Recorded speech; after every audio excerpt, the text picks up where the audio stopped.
Vamos falar hoje sobre depressão e perdas. Bem, as perdas estão na origem, na gênese e na elaboração dos processos depressivos, na maioria deles. Embora as perdas estão na origem da nossa vida. Desde que nascemos estamos perdendo. Passamos pela vida perdendo e ela está presente até o último dia da nossa vida. Desde que nascemos estamos perdendo. Não é por acaso que nascemos chorando. Dentro do útero estamos protegidos de tudo. Temos alimentação, luz adequada, não passamos fome, não passamos frio, estamos protegidos. A partir do momento em que a gente nasce, já sentimos fome, já sentimos frio, já somos perturbados por tudo, tudo nos incomoda e a sensação de perda é constante. Essas perdas são inevitáveis, ela faz parte do processo da vida. Aliás, as perdas, se a gente for ver, ela é um dos atores principais, dos personagens principais da nossa vida. Não tem ninguém nessa vida que nunca perdeu nada, quer dizer, a gente perde desde que a gente nasce, né? Bom, mas como que isso dá no dia a dia, né? Bom, a gente pode perder por várias razões. A gente pode perder em função das nossas atitudes, das nossas decisões. A gente pode perder por decisões e atitudes do outro. E a gente pode perder pela circunstância da vida. E o que a gente precisa fazer para poder passar por isso da melhor maneira possível?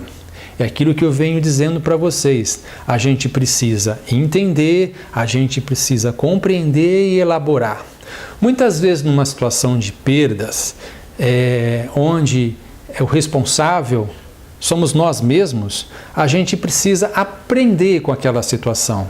Entender por que aconteceu, compreender o que aconteceu, ver o que a gente errou, o que a gente pode fazer para melhorar, para aprender.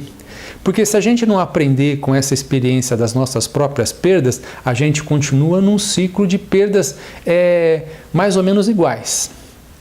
Quando a gente perde alguma coisa em função de uma atitude do outro, é importante também que a gente entenda o cenário, que a gente compreenda, que a gente possa elaborar, para que a gente possa digerir aquela situação, porque senão a gente vai ficar enroscado com aquela situação. E com as circunstâncias da vida, é a grande lição que a vida nos cobra. A gente precisa entender, a gente precisa perceber, por exemplo, que a morte ela é inevitável, que a gente perde, que a gente tem que deixar certas coisas até para a gente crescer, para a gente evoluir, a gente tem que deixar estados anteriores, coisas anteriores.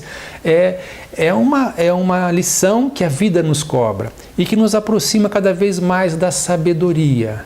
Os sábios, eles têm uma relação muito mais equilibrada com as perdas, com as frustrações, com as decepções.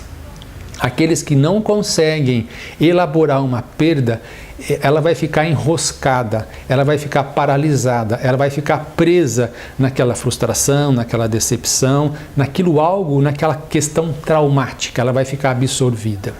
E é aí que a gente começa a se aproximar do depressivo. Bem, e como fica então as perdas no processo depressivo? Como eu venho dizendo, na depressão tudo fica pior. Uma das coisas mais complicadas no processo depressivo é que a pessoa não sabe o que ela perdeu. Naquele processo anterior, que é o que nós chamamos de luto, a pessoa sabe o que perdeu, ela consegue ver a parte dela, a parte do outro, a parte da circunstância. No processo depressivo, a pessoa perde a noção, ela não sabe o que perdeu, ela não tem noção de onde que veio a pancada. E tudo isso acontece no processo depressivo de uma forma assim muito intensa, porque ela pode até ter entrado num processo depressivo por algumas perdas, desemprego, separação, morte, decepção, frustração, qualquer processo desse de perda. Mas dentro do processo depressivo, ela vai perder a noção do que aconteceu. E todas essas perdas que já vieram acontecer na vida dela, parece que vêm todas todas voltam em cena. Se você conversar com uma pessoa depressiva, ele vai te contar de muitas coisas que aconteceram na vida dele, muitas coisas que ele perdeu, muitas coisas que ele deixou de fazer direito, muitas coisas que aconteceu que ainda ele não tem compreensão. No processo depressivo, tudo isso é muito intenso. A pessoa fica absorvida por todo esse processo, ela não tem noção de tempo e espaço. É como se ela levasse uma pancada e perdesse a noção. Ela não sabe o que ela perdeu. Não tem como você dizer, tipo assim, mas aquilo que aconteceu, que você acha que pode ter sido por uma separação, que pode ter sido por um desemprego, que pode ser por uma doença, né? A pessoa, ela não consegue muito ver como aquilo fosse a razão dela estar depressiva. Por isso que a gente, quando o depressivo fala, mas não tem nenhum motivo aparente, não tem nada que aconteceu, porque a pancada é muito grande. Bem, absorvido por toda essa tormenta, essa catástrofe, é uma catástrofe no processo depressivo, é catástrofe. Ele precisa passar por isto. É necessário que ele possa passar por isso, porque ele não deu conta lá no estágio anterior. Se ele tivesse dado conta no estágio anterior de ter entendido, compreendido e elaborado, ele tinha escapado do processo depressivo. Como ele não deu conta, ele escorregou, ele caiu. Bluf, caiu, depressão. Então aqui vai ser necessário passar por isso. É um processo mais longo, mais demorado, mas a melhor saída para o processo depressivo é através do luto, que é esse processo que acontece no estágio anterior, que a pessoa precisa passar a entender, compreender e elaborar mais os fatos. Até o próprio processo dela estar passando por aquilo, dela ter caído e ter perdido a qualidade de vida, as forças e tudo mais, ela precisa elaborar. Ela precisa passar por aquilo de uma forma onde ela venha entender e compreender um pouco mais sobre a vida, um pouco mais sobre ela mesma. Essa é a grande cobrança que o processo depressivo faz da pessoa que passa por ele. Ela cobra que você passe a ter um entendimento, uma compreensão maior da vida. Hoje a gente tem os tratamentos medicamentosos. Eles fazem com que a pessoa tenha uma saída mais rápida. Mas se a pessoa não elaborar essas questões, que muitas vezes são origens do processo depressivo, essas coisas vão ficar lá dentro. É por isso que muitos processos que têm uma recuperação muito abrupta, a maioria das vezes somente por um processo medicamentoso, a pessoa, ela diz, não, eu estou bem, está tudo legal, mas muitas coisas lá dentro dela não foram resolvidas. Eu contei lá no primeiro vídeo o episódio do meu pai. Ele passou por um processo de perda na vida dele, vários, mas teve um muito significativo que envolveu todo um cenário dele de constituição mental e psíquica e que ele não elaborou na vida. Então aquilo continuou voltando em vários cenários, em várias formas, em várias maneiras de perdas.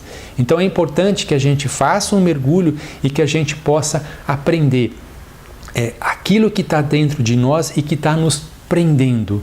Porque o processo de luto, ele nos cobra que a gente aceita a realidade. E muitas vezes a gente tem que soltar, né? Soltar daquilo que foi. Se desprender daquilo que foi, aceitar que aquilo aconteceu, que aquilo é verdade, que aquilo se foi, que aquilo não volta mais, para que a gente possa o quê? Enterrar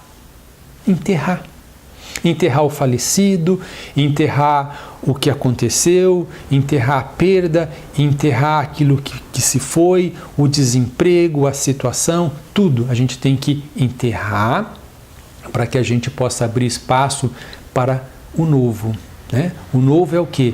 A gente voltar a usar as nossas habilidades, as nossas forças, as nossas competências e principalmente a nossa sabedoria para que a gente possa se tornar um pouco mais imune a tudo isso. Cuidar um pouco mais das nossas atitudes, cuidar um pouco mais das atitudes do outro e também estar um pouco mais atento com as atitudes da vida, que está sempre nos pregando uma peça nova para que a gente possa evoluir enquanto ser humano, enquanto pessoa, enquanto gente, no nosso estado psíquico, mental e espiritual, ok? Bom, Ficamos por aqui, até breve.